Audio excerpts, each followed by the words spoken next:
یہ روایت کے اندر جو زیر بحث ہے، ایک اور روایت عام طور پہ بیان کی جاتی ہے اور کہا جاتا ہے اس کے اندر ایک الگ سے انڈیپینڈنٹ حکم دے کے حرمت رسول اللہ صلی اللہ علیہ وسلم نے واضح کی، اور وہ یہ ہے کہ گدھا حرام ہے۔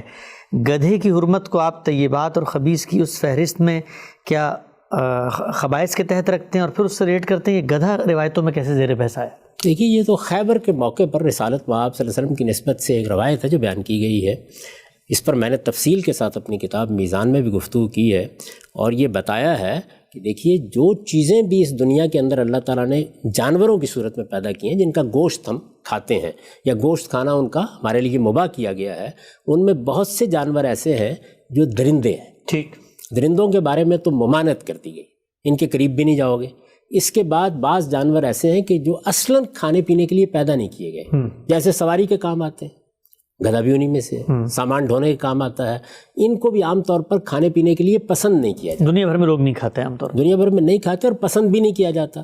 تو اس وجہ سے یہ خبائث کی بھی ایک ایسی قسم ہے کہ جس کے بارے میں تردد ہو سکتا ہے۔ اصول وہی ہوگا کہ تمام طیبات جائز ہیں اور تمام خبائث ممنوع ہیں، لیکن تمام روایتوں کا استقصاء کرنے سے معلوم ہوتا ہے کہ یہاں بات وہ تھی نہیں۔ اچھا، خود بخاری میں وہ روایتیں آ گئی ہیں جن سے بالکل واضح ہو جاتا ہے کہ اصل میں ہوا کیا ہوا۔ یہ کہ خیبر کے موقع پر مال غنیمت کی تقسیم سے پہلے لوگوں نے جو گدھے پکڑے گئے تھے مال غنیمت میں، ان کو ہانڈیاں چڑھا کے پکانا شروع کر دی۔ ٹھیک، تو رسالت مآب صلی اللہ علیہ وسلم نے اس سے روکا۔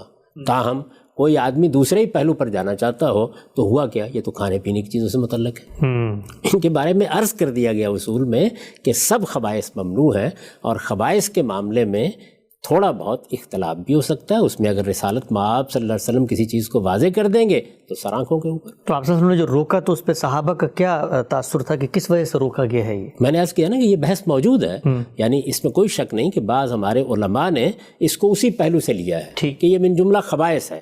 حضور نے فرما دیا کہ یہ تو نجاست ہے، اس کا گوشت کھانا اچھا نہیں ہے، یہ ایک پہلو ہے۔